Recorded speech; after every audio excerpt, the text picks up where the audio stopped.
Good afternoon, everyone. Welcome to the South Carolina Aviation Association Lunch and Learn. This has been developed by the SCAA Board and the Professional Development Committee, and the intent of the meeting today is to provide members with an additional benefit. One of the things that we're striving to do as an association is to make sure that our members understand what's going on as we do our work annually, and to make sure that they've got benefits that they receive through their membership at SCAA. We're going to start this meeting today with Legislative 101, but one of the things that we want to encourage you to do is come back quarterly for these seminars where we're going to take a deeper dive and a look at different aviation issues and topics that we face across South Carolina. If you have ideas about future topics, please feel free to either email Melanie Frisco at Aviation Association or myself or any of the other board members to let us know what you're thinking and some of the things that might be helpful in our future discussions. Is Uber bringing our lunch? I'm sorry, Charlie. Is Uber bringing our lunch? That's between you and Uber, sir. So today's event, we're going to explore legislative advocacy within South Carolina and what to expect. We're going to have an overview of South Carolina's government structure, how legislation is introduced and moves through the State House. We're going to review the budget process, and we're going to receive some practical tips for building relationships with our legislators and advocating for individual airports. A recording is going to be provided along with the presentation slides and a list of resources after the session has been completed. The recording will also be placed in SCAA's Member Center for all members, current and future, to access. If you've got questions along the way, please include those in the meeting chat. Melanie will be watching that, and we will try to address those as they arise and as they fit within the content that we're in at the moment. I want to welcome today's speaker. He shouldn't be unknown to all of us if you've been paying attention to South Carolina, to legislative efforts and advocacy that we do through SCAA. You already know Ben Homeyer. Ben Homeyer is with 1101 Public Affairs. He's the president of that company, and he has more than a decade of lobbying experience in South Carolina, more than 2 decades, Ben. Thank you for correcting me there. And more than 17 years working with and for the State General Assembly. He's been our lobbyist since 2021, and together we've been able to accomplish some great things with him. So Ben, I want to say thank you for supporting us and helping us along the way. At this point, I'm going to turn it over to you, sir.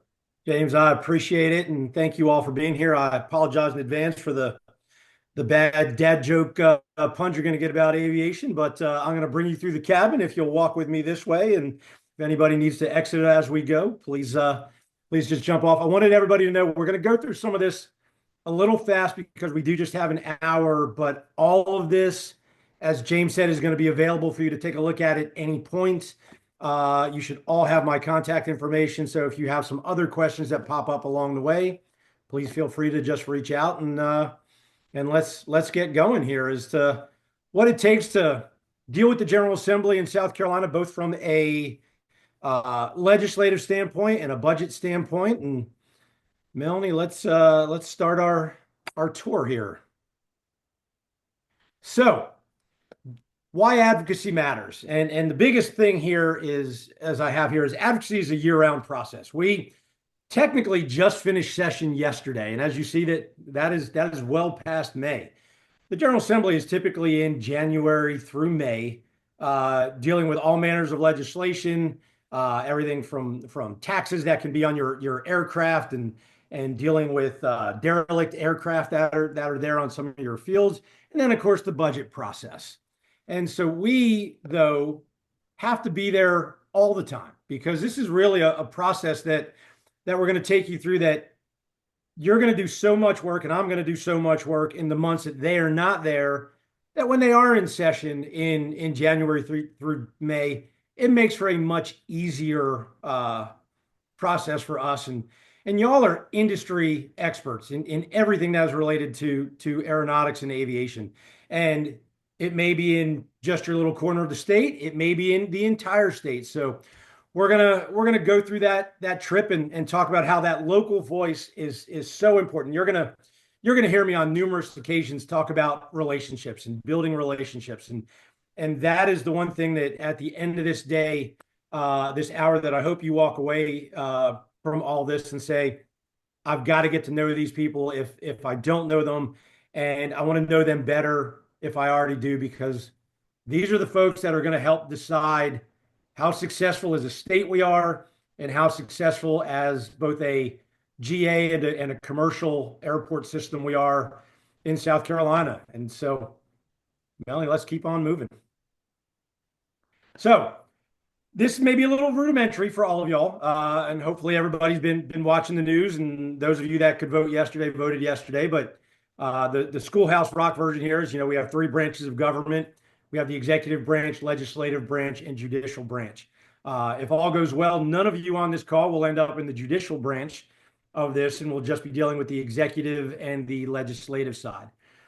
South Carolina has a historically weaker executive branch. The legislature wanted to make sure that they stayed that way. And we have 124 members. They run on 2-year terms. The speaker runs the body there. And then we have a committee structure of a number of standing committees and then special committees that the speaker can make. All 124 members of the General Assembly are up for re-election come November. A number of them already had primaries in June, but they will be all up for re-election in November. And then the Senate has 46 members. Those are on 4-year terms. The president of the Senate, who is a member of the body now, versus when it used to be the lieutenant governor, runs the Senate. That is Thomas Alexander up from Oconee County.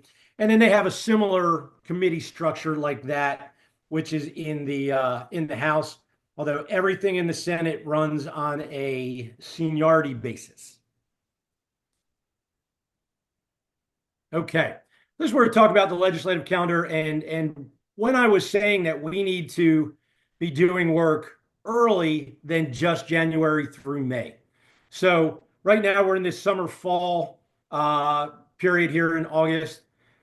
A little bit different this year because they are going into election season, but we know that there's going to be a big tax committee that Senator Sean Bennett from the Dorchester area is going to start working on as early as this month.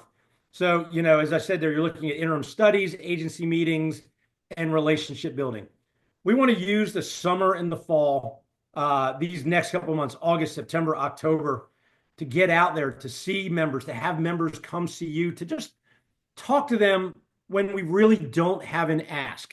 Because when we get into this November and December period, when we were working on legislation, if we're looking at how we're going to redo the entire tax structure as it relates to airports, how we're going to potentially look for more money, what those requests may look like, if individual airports are going to have requests.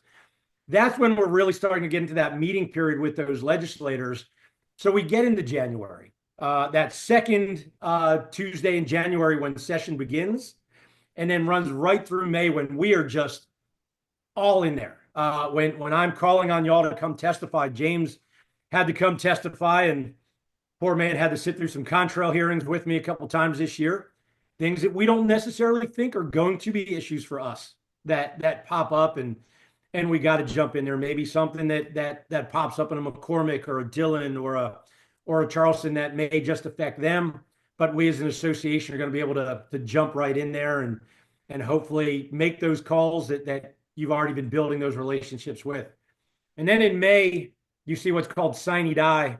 That is supposed to be the official end of session each year. It is the first full week Thursday in the month of May. I will tell you that it never really happens.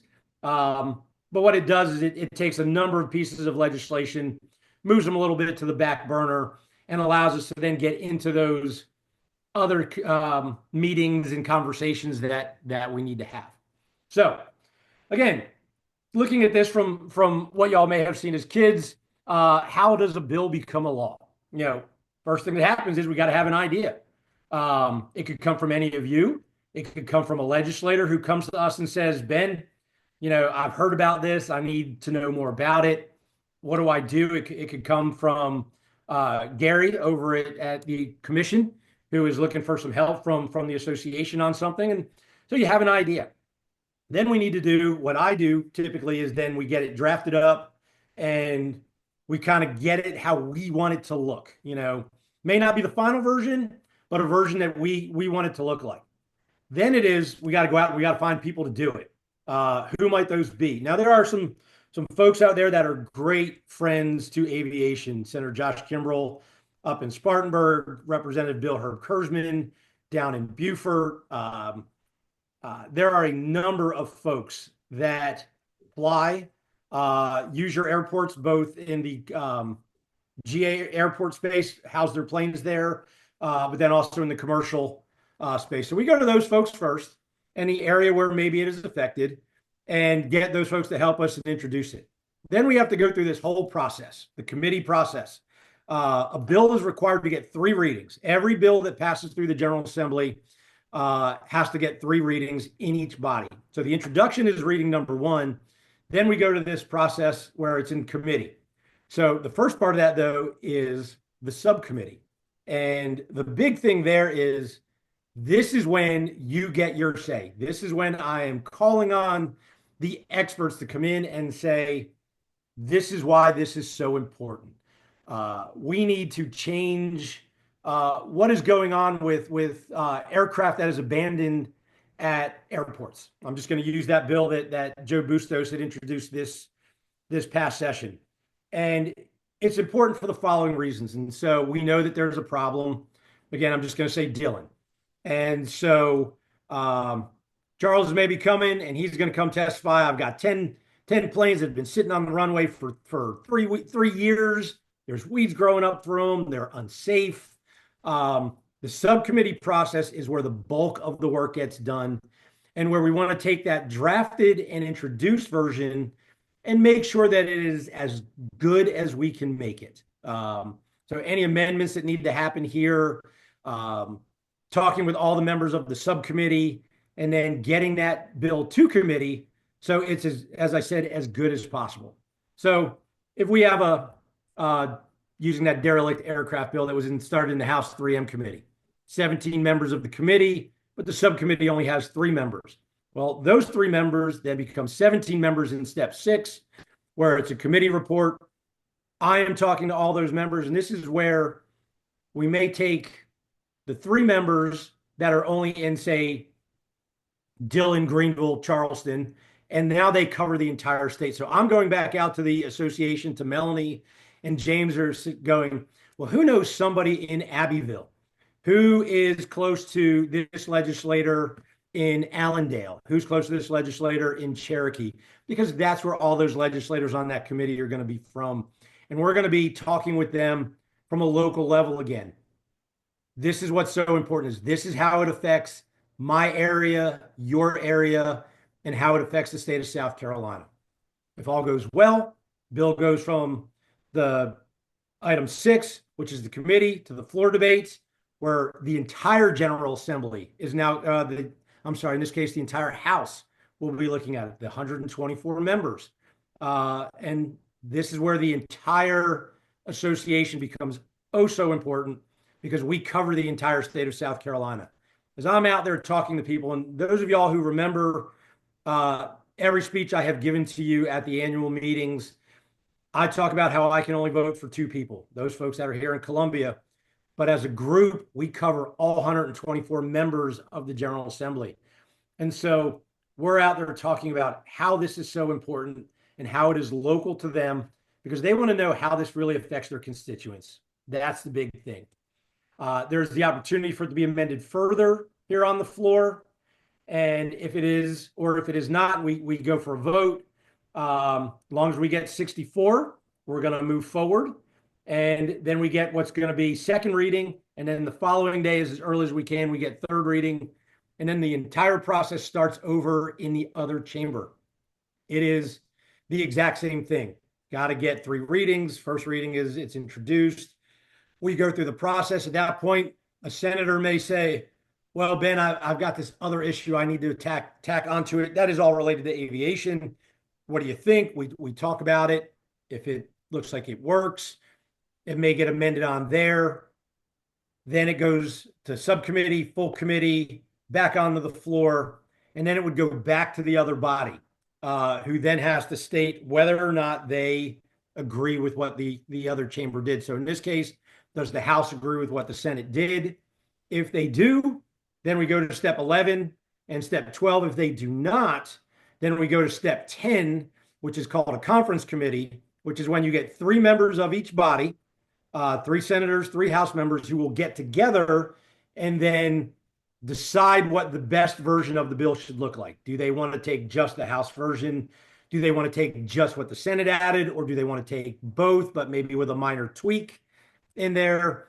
And once they decide, both bodies vote on the bill again, and then we go through steps 11 and 12.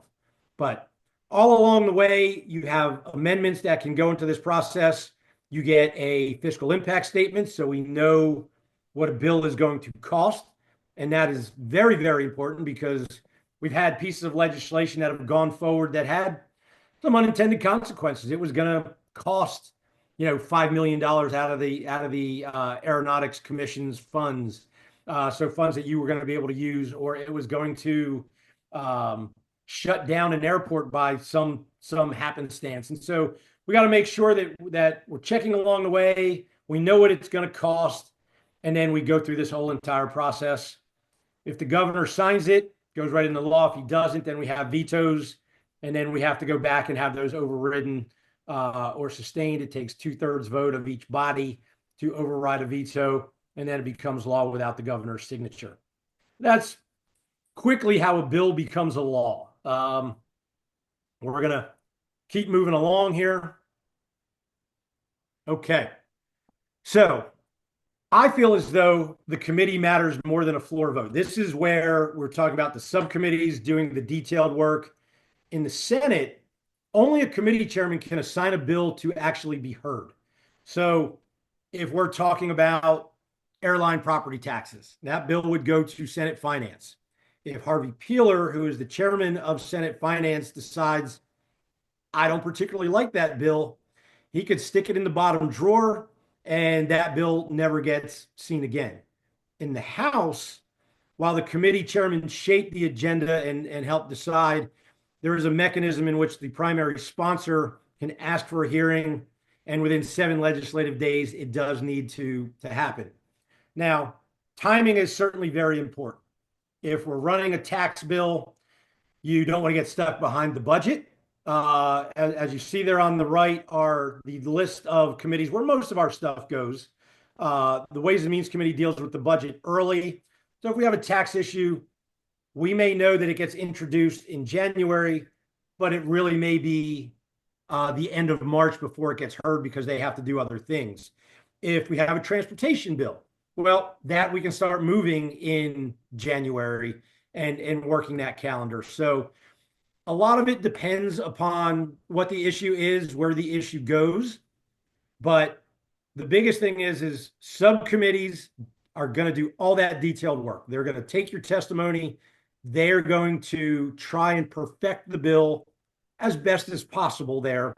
And then it's where you get to come in and provide public testimony. And I will tell you that I have seen on a number of occasions just this year alone where senators have and House members have changed their mind from, Ben, there's just no way I can support this, to, I didn't realize this is really what this did. And, when James came to talk to me, it really changed my mind on how this affects Greenville downtown. And you know what, I'm really going to go the other direction now.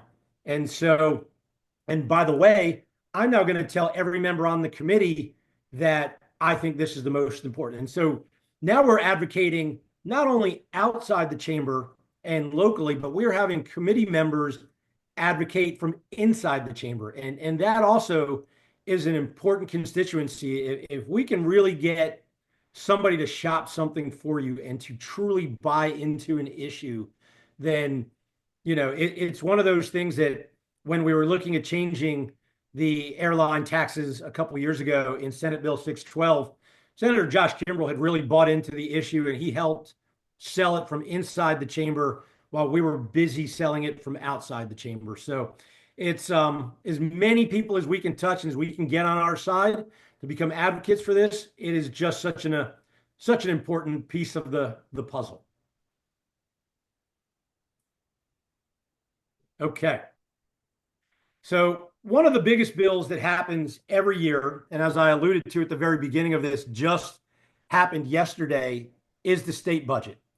Everybody who is on this Zoom has needs.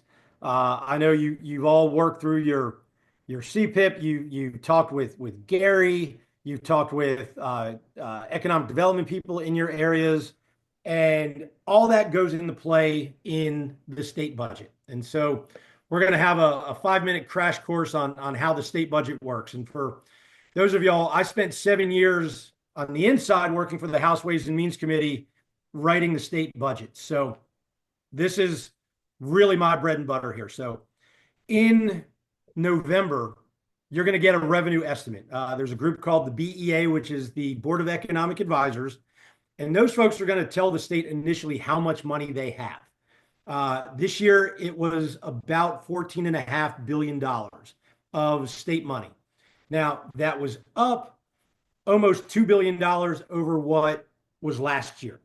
So step one, you find out how much money you're going to have.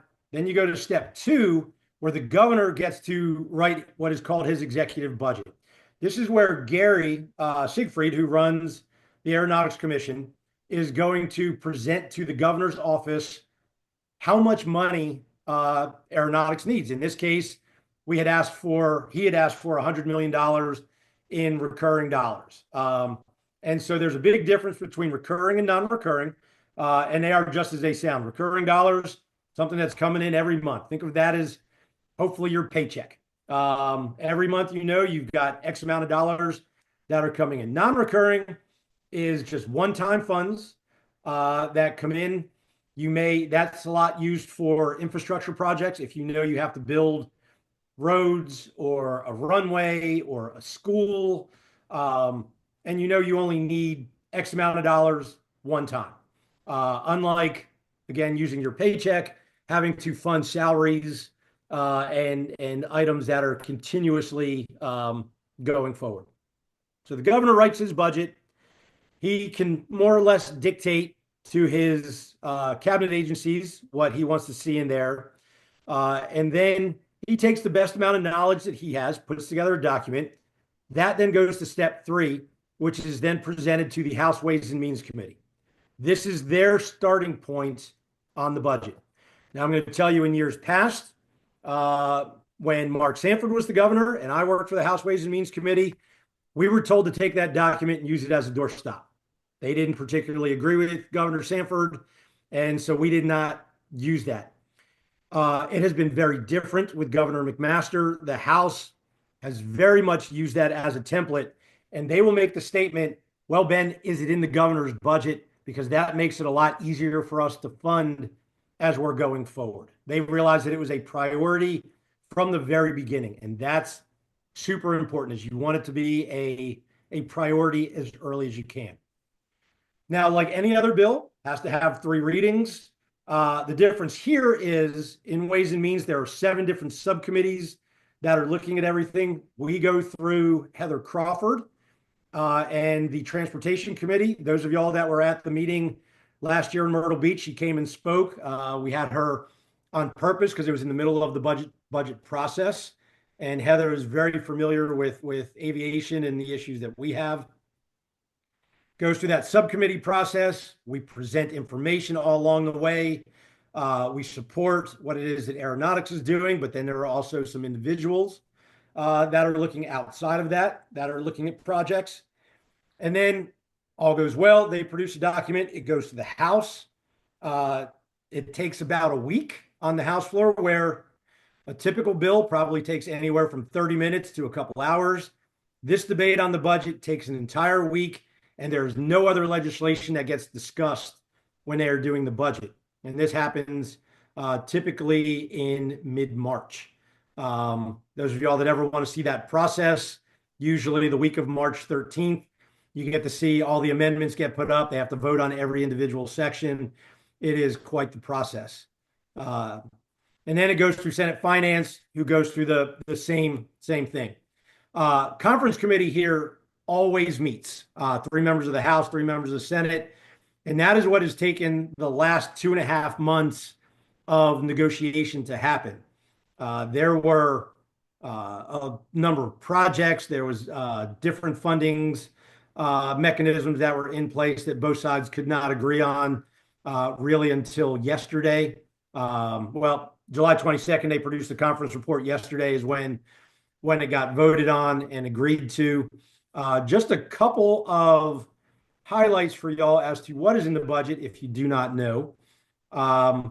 There is specific funding of $60 million non-recurring that was placed into the budget, and that goes to aeronautics. A large portion of that will go to the commercial airports. Gary already has a funding source of recurring dollars from last year, which was great to start looking at helping with GAs there. Then there was another $27.5 million that went in for what's called the Airport Development Program.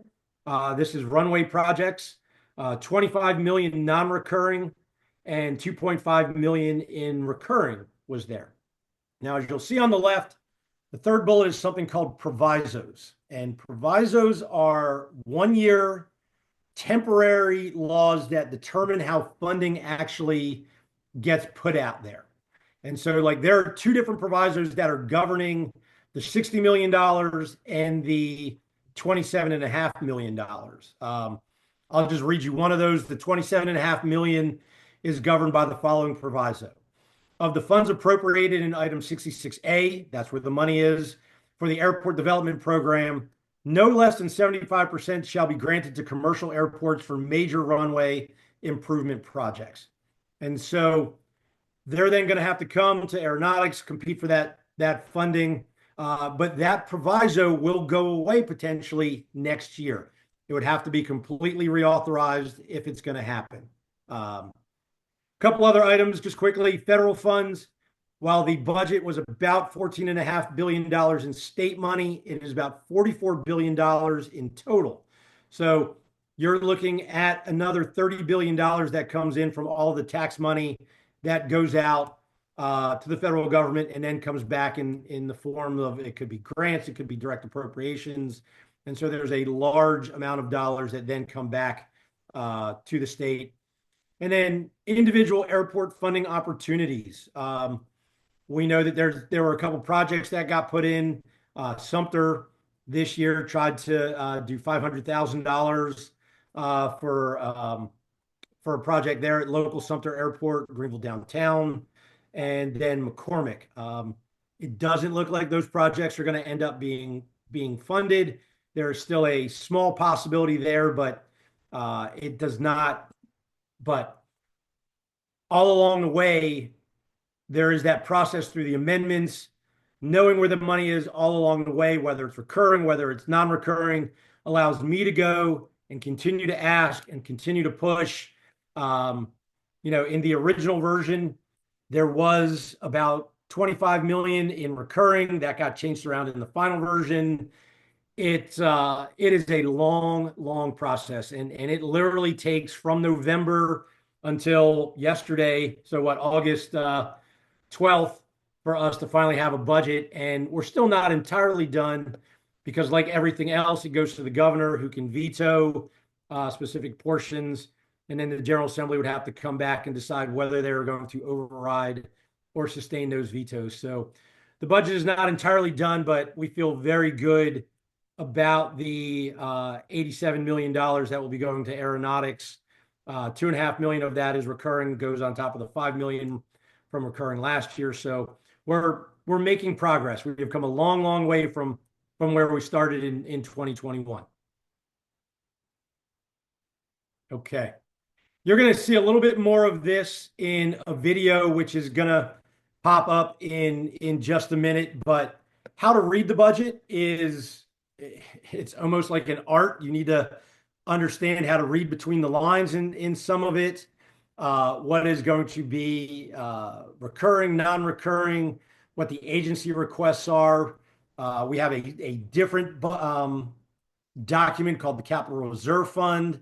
which is only one-time money. There can't be recurring money as part of that. And then what every provisor looks like. And so as we scroll forward into the video, go ahead, Melanie. As you're going to see, hold on real quick. As part of this video as well, you're going to see how you view the bills, how you view amendments, how you view committee reports, what a fiscal impact statement looks like. You can look at the code of laws. You can look at all the provisos. You can look at conference reports. The State House website is a wealth of knowledge and something that I would love for everybody who's on here to get to know. There's also a chopped down version that you can put on your phone. There's an app because there's an app for everything. You will see that there is a link where you can download the app while we're even on the call. There are certain things you can do on the app that you can't do on the full version and vice versa. But we're going to take a look at that and see what that generates for all of y'all. And just it takes about 9 minutes to roll through how the website works and all the pieces of it.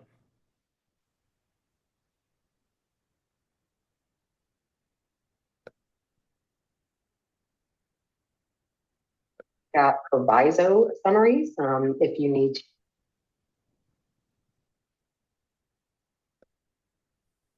All right, let's take a quick tour of the South Carolina State House website. To navigate to the site, you're going to go to scstatehouse.gov. This will take you to the State House website that you see here. You can access various pieces of information on this website. We're going to walk through a couple of them now. One of the first things you can do is find your legislature. You scroll down to the bottom of the page and you will put in your address, your airport's address, whichever you need. I'm going to do a shortcut here and just include a zip code for that address. And this will find our legislators.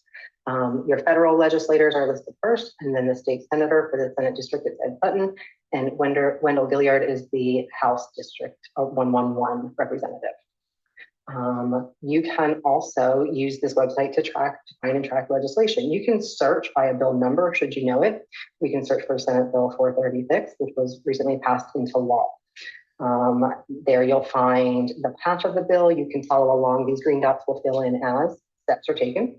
You can view the full text of a bill.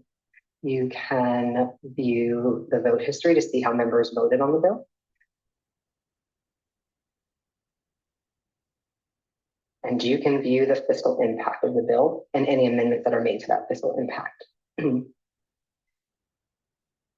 You can also search for legislation by its topic. Say you know that you don't know the number of this bill, but you know the words commercial aircraft are contained. You can search for that phrase and it will find you the same result and maybe some additional ones as well. But here is Bill 436 relating to taxation of commercial aircraft. And you can find the same information that you had before. You can even see various versions of the bill, the full text, the vote history, the fiscal impact. Some other information that you can do on this website is look at various committees. So from the homepage, you can click on the House or Senate and then find the committees for that. Let's take a look at the House. In the House, we want to look at our standing committees and we want to look at the committee that deals with the budget, and that is the Ways and Means Committee. So you'll come down this gray and white list and click on Ways and Means, and then click on the words Ways and Means again to take you to the committee page. Here you can find various information. If there's any scheduled meetings, you'll see that video archives, you'll see that here. There's a lot of information there, obviously, but you can also click on the budget to get some of the latest budget information. If you want to see the budget documents as they exist on any given date and time, you can click there. Since we have gone to conference committee with the budget, you're going to look at the summary control document as adopted by the conference committee. That's the latest version. That information will take just a second to load. And once it does, you'll see it's a PDF of a spreadsheet. You can download this to your computer and search through it a little more effectively. I'm just going to take a look at it on our screen here and scroll down to show you where you would find aeronautics. If you've downloaded this PDF, you can do a search within your PDF for aeronautics, that phrase, or you can do a control find, just to come up. But here is our Division of Aeronautics information.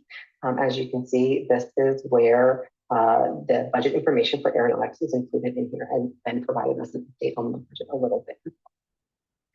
Next, we'll take a look at proviso summaries. If you need to take a look at those documents, again, this is a big document. You can download it to your computer. It's 118 pages. You can use a search feature to look for a specific airport if you've got a proviso, or if there's a proviso, you can search for that language.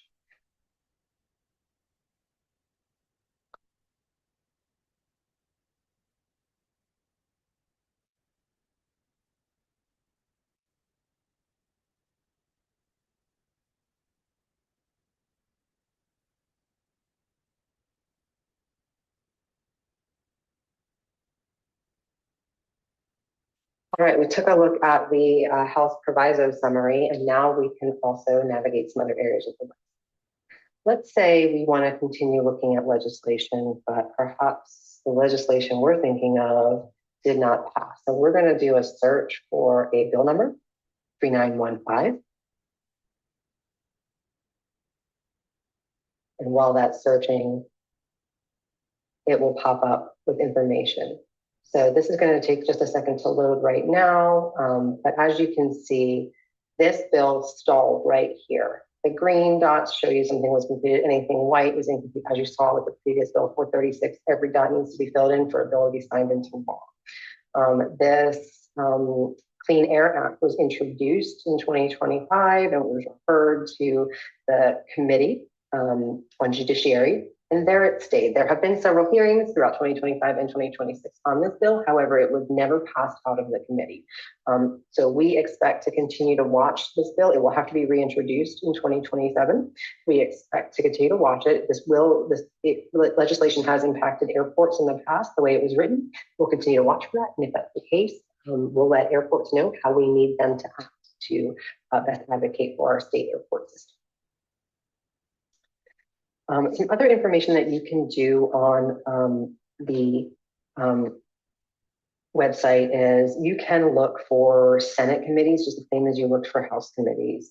If you want to look at the Senate committee that deals with the budget, you'll look for Senate Finance. So you'll go to Senate and then Standing Committees, and then you'll come down and click on Finance in your top menu here. And we're taking just a second to load this, but there's our Senate Finance Committee at the top. You can click on Finance once again, and the committee will load here. You see all your committee members. You can hit these toggles to see scheduled meetings, video archives. You can scroll down to look at subcommittees, and then you can also look at various years. We're going to click on 2026 to see the documents from 2026. Here is the summary control document that the Senate has filed as well. So you can click to download that. Again, you can do that search for aeronautics to see the information contained there.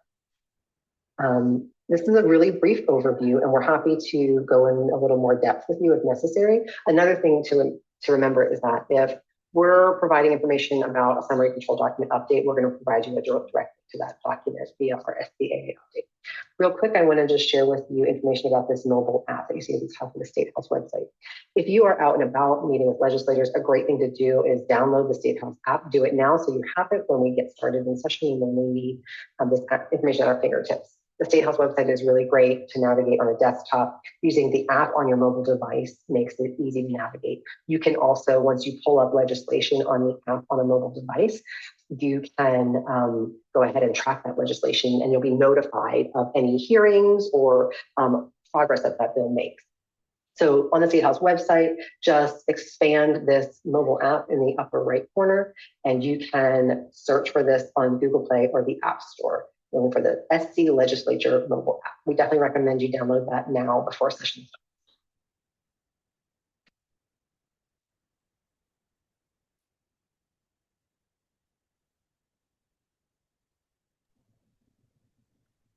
All right, Ben. Okay, so that was a quick, and I want to remind everybody, you will have access to all these slides, to the video, if you want to go back and you want to take a look at everything, because it is so much information. But please download the app, scroll through the website. And when we talk about finding your legislator, It can be where you live. It can be where the airport is. You may actually have a number of folks that are representing you. And those of y'all that represents run more than one airports in different counties, you have a whole collection of folks. But you saw in there where to do the find your legislator. It's a pretty simple piece of that, but I do encourage you all. And if you do have any questions about who does represent you, please let me know, and we will make sure that we get that all done. Okay. So as you saw in there, in where Melanie was pointing to the green dots, following a bill through the whole process. You had the original bill that was introduced. You're going in with those committee changes, floor amendments, conference report, final version, governor action.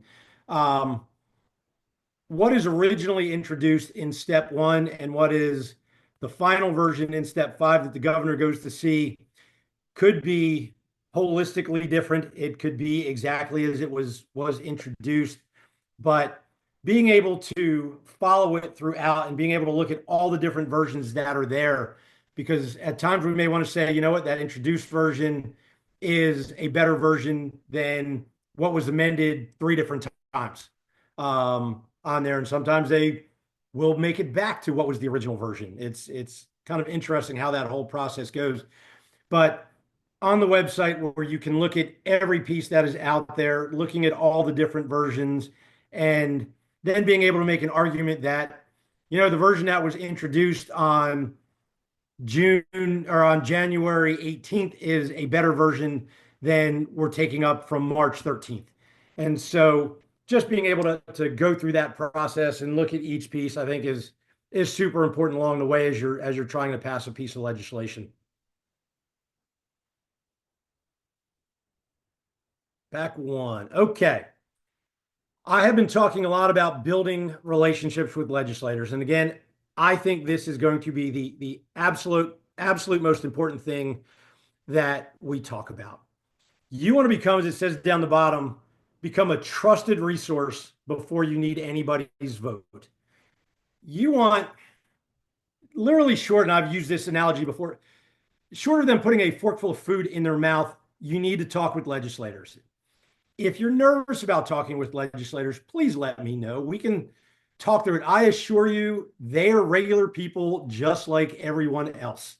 You know, there are certain do's and don'ts, and we'll get to that in a minute. But you have to build relationships with these people. When I'm just going to pick on James. When James is looking for something for Greenville Downtown Airport, he knows that he has to speak with the Greenville delegation. He needs to speak with Bruce Bannister. He needs to speak with Ross Turner. He needs to speak with Chandra Dillard. But James has done such a good job over the years of building that relationship that he'll see a Bruce Bannister at Greenville Downtown. He's flying somewhere. Mr. Chairman, how you doing? Hope it's great. Blah, blah, blah. Just you know, I saw your son is getting married. You get to know these people as people. I encourage you to follow them on social media, all the different platforms. They like to sign up for their newsletters. They will know that, be like, hey, I saw this in a newsletter that you put out, that you emailed out to all your constituents. I follow as many legislators as I can to get to know stuff. And you don't want to know just the leadership. The leadership is absolutely important, but so are freshman legislators. In the House, we get about 12 to 15% turnover every 2 years. You want to know who all those people are, because those folks are eventually going to become leadership. They're going to end up on the Ways and Means Committee. They're going to end up on Senate Finance Committee, the LCI committees. They're not just going to be on ag. Which is typically where a freshman member goes in both bodies. But then those folks are dealing with chemtrails, which we see as a huge issue for all the airports. And then once you get to know your senator, your House member, you want to look at the local delegation. You want to get to know all those folks that are in say Greenville. I mean, it is important for James to know everybody who is part of the Greenville delegation, because it affects everything that happens at Greenville downtown, affects everybody who is within inside of the Greenville delegation. So getting to know all those folks, if possible, getting to know their people in district, and your county councilman, your city councilman, because they control a lot of money, a lot of ordinances, a lot of, can I extend my runway? Can I build a new tower? Can I build new hangars? Happens at that local level, and you need the support of both the state house people, the local people, but you want them to come to you. I want folks to go to James and say, James, I've got this problem. How do I deal with it? What do I think? How do I go about all this? When you're looking at, an issue in McCormick County, I want them to go to McCormick County and say, what do I do here? When I see Brad Beatles' name up here, when something is happening in Florence, whether it's, and they may say it affects both the GA airports in Florence and the commercial airport in Florence. They know that Brad's going to be there. Brad's going to reach out to the other folks that are doing GA there in Florence, and he's going to talk with all of those people. But long before we ever have an ask, before we say, we need $100 million, we need this piece of legislation, we need the following, you want to have these legislators out at your airport. You want to have them out for a ribbon cutting. Did you get to build a new hangar? Did you get to put in a new terminal? Invite your local House member, your local senator to come out and sit, and they love getting their picture taken. I would guarantee you it's going to show up in that next newsletter. Oh, by the way, did you know, when we were in Bamberg County, they were able to build a new terminal. We helped with that. We were a part of this whole solution. And so you're helping them. They're there. And long before they see me, they see you coming to ask for something, they're going to have your cell phone number. You're going to have their cell phone number.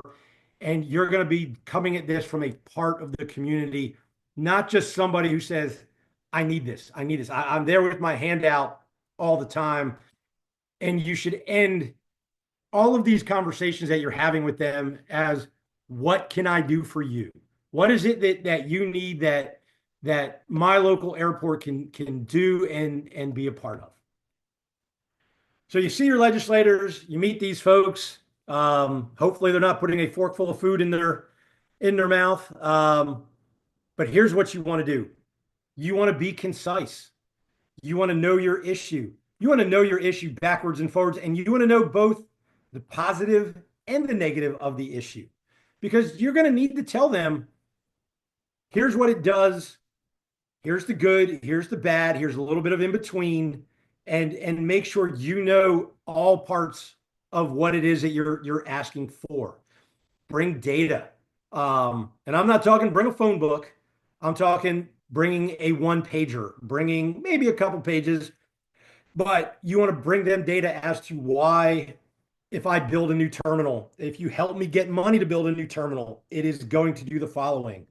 You're going to tell a local story. You're going to talk about, you know what, when they were looking at, when Commerce came up here and was looking at putting a new BMW plant over here, or they were looking at putting the Husqvarna plant in Orangeburg, they came and they said, how does a local GA airport help with that? Will they be able to get this type of plane in? Will they be able to do this? And we were like, yes, we have these amount of folks, they're traveling this amount of time. We are able to make it super local, which is what those folks that are in Orangeburg want to be able to go back to their colleagues and say, well, I was able to do this because the local Orangeburg airport was able to help me with the following things. And so Husqvarna is now coming, Ferrara is now coming to Orangeburg. Have follow-up. Don't just think that because you gave them the information that you don't ever need to talk to them again. I'm not saying you're going to call them the next day. Give them a little bit of time. If you haven't heard from them, if you've seen that the project is maybe not moving, if you talk to me, you talk to Melanie or any of the folks in the association, and you see that we need to have some more conversations, reach back out to them. You now have their cell phone number, and you can say, by the way, Senator Hutto, we talked a couple weeks ago. We have seen some more information. Maybe you have some more data to give them, because you're giving yourself up as a resource. You are showing that you are going to be part of the solution. You are not just complaining about anything, and this is how it all ties together. As I said, show your economic impact. This is what this will do to the area, and not just my area, but the surrounding counties. Get as much information as you can to these folks, and make sure that they have it, and everything that you're saying is truthful. That leads into the don't. Don't give them information that is speculative at best. Oh, this may be able to be a part of this. You got to tell these folks the truth. You can tell them the truth all day long. You can lie to these folks one time and they're never going to come back and ask you for something. This is why you want to tell them all sides of the story. Let them know the good, the bad, and the ugly of everything. Are you going to slant it some your way? Of course. But you need to let them know that if they vote for this, well, you know what? It is potentially going to harm in this way, but it's also going to do good in this way. Don't ask for an hour-long meeting. That becomes a 3-hour-long meeting. They are, while I say they are like the rest of us, all of y'all, your time is very valuable too. You don't want to overstay, and you also don't want to threaten. If you don't do this, start pounding the desk, this is going to happen. Everything needs to stay calm, stay measured. You don't want to argue. But then you also don't want to assume that they understand aviation and aeronautics. Most of these folks, for every Bill Herb Kurzman who understands what fuel costs, how long a runway needs to be for this type of plane versus this type of plane, you're going to have, I'm just going to pick on somebody. I'm going to say Case Britton. And I don't know if Case knows these things or not. He's a wonderful man in Myrtle Beach. But Case may not know what type of plane can land on a 5,000-foot runway, what kind of type of plane can land on a 3,000-foot runway. Talk to them in easy to use terminology, and just leave them with as good a impression as you can. Going with advocacy outside of session. This is where you're building that relationship. Have them in for airport tours. As I said, if you get a new hangar, bring them to the ribbon cutting. If there's going to be an economic development event there, if, like say, using Orangeburg, they're talking about Husqvarna coming in and they're talking about how the airport's a part of that, have the economic development event, if possible, at your airport. Everybody has a local chamber, all 46 counties, 271 different municipalities. There are chambers of commerce everywhere. Offer to host them out at your airport. Because remember when I said a number of slides ago, you're going to be advocating for this, but you're going to get others to advocate for you as well. Whether it's folks inside the body, whether it's your local chamber of commerce goes, well, if they got $3 million more in Sumter for their airport, they would be able to do the following. And so now you've got others advocating for you. County council meetings, business breakfasts. As I said, local government is going to play a huge part in what you're able to do. Can I build out that runway? What does it do with the houses that are right there? So you're going to have the county councils out there offer to have their meetings there and say, look, I've got a boardroom. Maybe you need a little change of location. And by the way, we have some projects that are out here. And then I put Young Eagles program. I know a number of y'all have flight schools that are coming in and out of there. Invite folks to come, to fly, to be a part of it, and just to see what it takes day to day to run an airport. And again, you're not asking for anything here. I myself work with the legislative staff on a daily basis. I talk to these people every day, but they help make a lot of decisions. They are going to help sell everything. Mills, who is Heather Crawford's chief of staff for her budget stuff, is an amazing resource for us. He and I are always moving information back and forth. Gary gets to talk to him all the time, probably talks to him more than Heather. These are people, don't forget about them. If you're having legislators say, oh, by the way, would your staff like to come? Would they like to see this? see how it works. Some of them may fly. These are people that are all a part of this process, and they are essential. And I tell you, you don't want to overlook these people, like your own staff. And the members feel just how important it is that you think of their other people as you're building out your legislative network. Again, county officials, municipal officials, those of y'all that have economic development groups in your area. I mean, there's a big one in the upstate that a guy named John Lummis runs. Have him out with your GA airports, not just going to GSP. Tourism officials, is there a way that you're going to be able to help out with tourism in, Anderson? I know this was big with basketball when the women's Final Four was being held, as they're moving people in and out. Clemson uses this with tourism as part of bringing people in. I know when SMU is playing in Clemson, there are more private planes coming in and out of the upstate than any other time. The chambers, DOT staff, and the Aeronautics Commission. Those of y'all that work with Gary and his people that are wonderful, they may not know about all the other little airports that are out there and what is going on, and it allows them to make a stronger argument as he's going and advocating for money. So building up that coalition as much as possible. During Hurricane Helene, were you running medical flights in and out of your airport going to different places? What does it do for agriculture?